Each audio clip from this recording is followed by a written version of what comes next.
Hello, today I will review and show you a tough battle on the MKpz 68, the tier 10 German premium tank.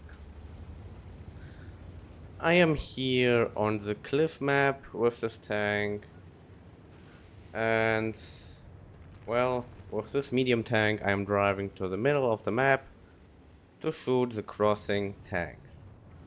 The speed is acceptable on this tank, like you can see.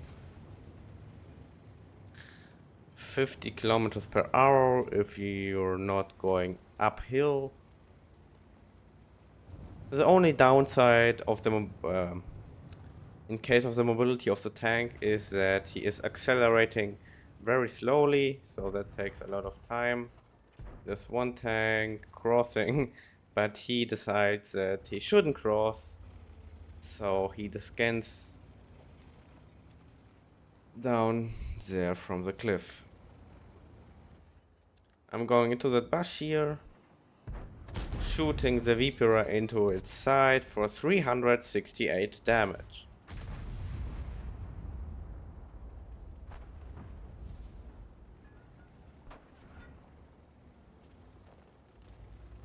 Now I'm despotted and I'm loading gold ammunition and shooting the 53 TP for 346 damage. So the alpha damage is definitely not the best. You may think that the alpha damage is here 360, but it's 400, so I'm getting not so good low rolls here. And here I'm going out again and shooting the 53 TP again for 375 damage, so another low roll.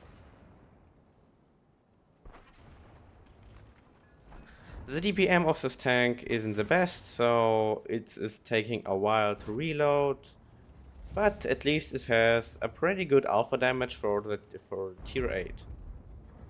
The penetration is also 333. Not a single shot over 400 here. So 300 penetration is very good, I think, for tier 8 full gold ammunition. It's even a heat round. And here 230 is also very acceptable. It's not a bad penetration, with also decent shell velocity of 1150. So shell wise everything is fine. 400 alpha damage is also very good. The accuracy is also pretty decent, so gun wise everything is good. The only lag for me of this tank is that it's missing acceleration, so it's a bit uncomfortable to play sometimes on this tank. And also this tank doesn't have any armor, so you will be mostly penetrated most of the time. Sometimes you'll ricochet off something.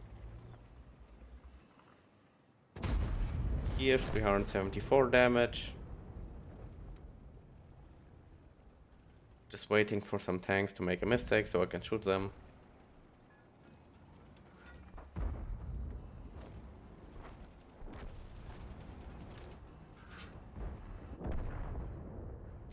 The stabilization is also very comfortable. Sometimes you need to aim a lot if you're like from full move and also turret traverse, but here, for example, when I only moved forwards, it's not the biggest stabilization issue. Here another tank is crossing, shooting for 382 damage.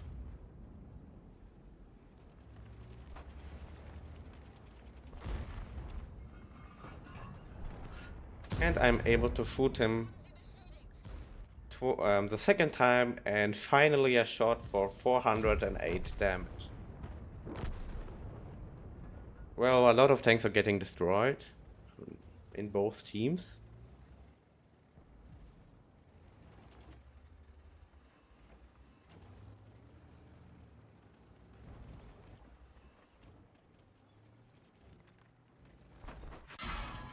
Progetto is there. I am destroying him, but receiving 416 damage. But at least it's one tank down, so I think the trade was acceptable.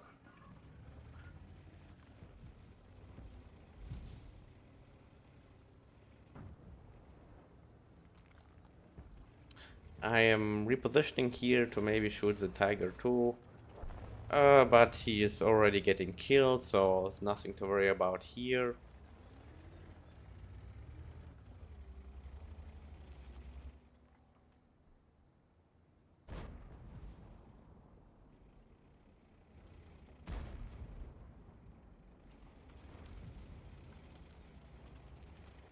Going to these bushes again.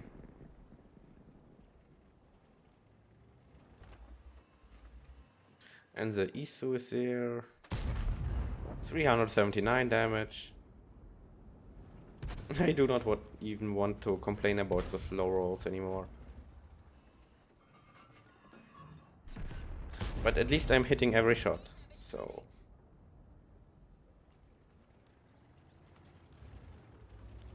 this is fine then. The tanks are just keep getting spotted. 416 damage, that looks good actually.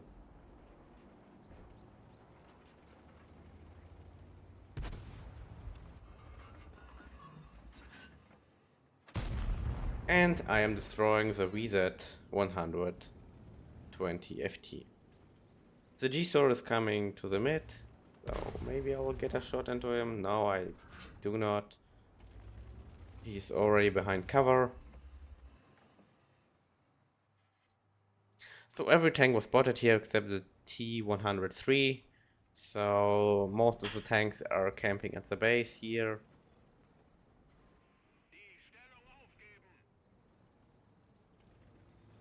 And now it's just shooting.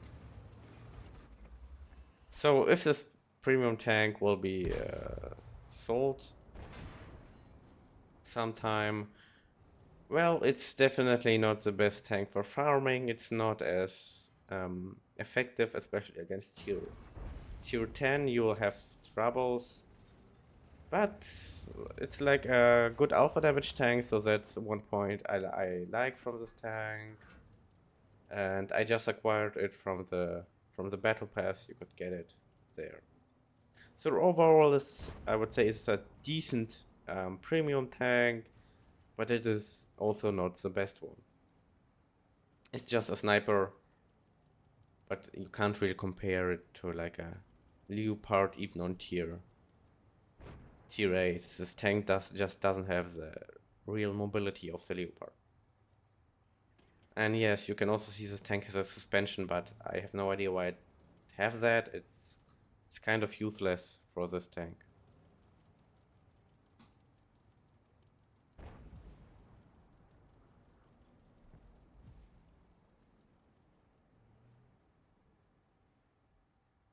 Now I'm just waiting. No one is getting spotted. Oh, and the VPR already managed to get here. It's interesting. He is getting shot from the Yuda, so that's very nice. Well, low roll, 371. And he is getting killed, fortunately, by the charioteer who is on the hill.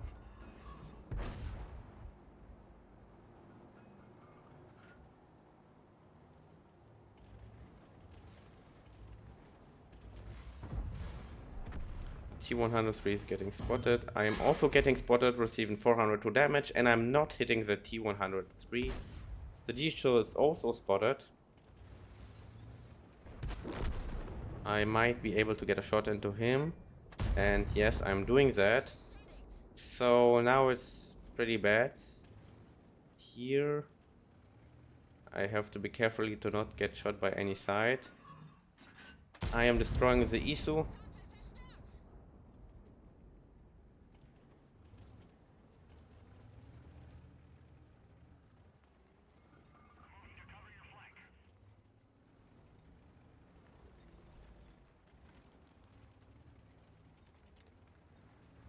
The G-Star appears here. I'm shooting him once. He's not penetrating me. And he's getting destroyed.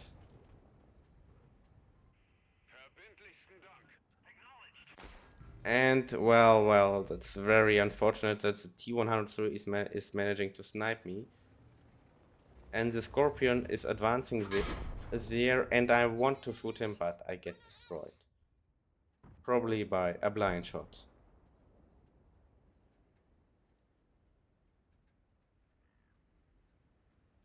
So that's it for this battle. So in this battle I dealt 5,618 damage, 3 kills, 839 assists. I ricocheted 2 shots of the G2 1010. That's an ace tanker for 904 experience. Well, the Scorpion G managed to capture the base. And our TS5 did manage to destroy him or also capture the base. So the end was kind of unfortunate that that the T103 blind shotted me like that while I was trying to kill the Scorpion G. So the timing, the Scorpion, I think it was. So the timing was very bad here. I don't know, I can't imagine I would have tried something else than destroying the Scorpion. Well, so that's what it got. 17 shots fired, 16 penetration, 16 hits, so that's very nice. I low roll a lot of times, but still I got 90,000 credits for playing this tank without any reserves. So you would have got even more, so I would think about at least 150,000 with clan reserves and also normal reserves on. So to sum it up again, I think this is just a sniping tank. If you're a decent sniping tank, if you really like sniping tanks, then you can acquire it the next time it is getting sold. But it's definitely not the best tank and most effective tank due its lack of armor and also not having the best mobility and the DPM. As for equipment, I'm using a turbocharger, a stabilizer, and a gun rammer. And for modernization, I'm using this slot, this, and this. And that's it for this video. Like and subscribe, and bye.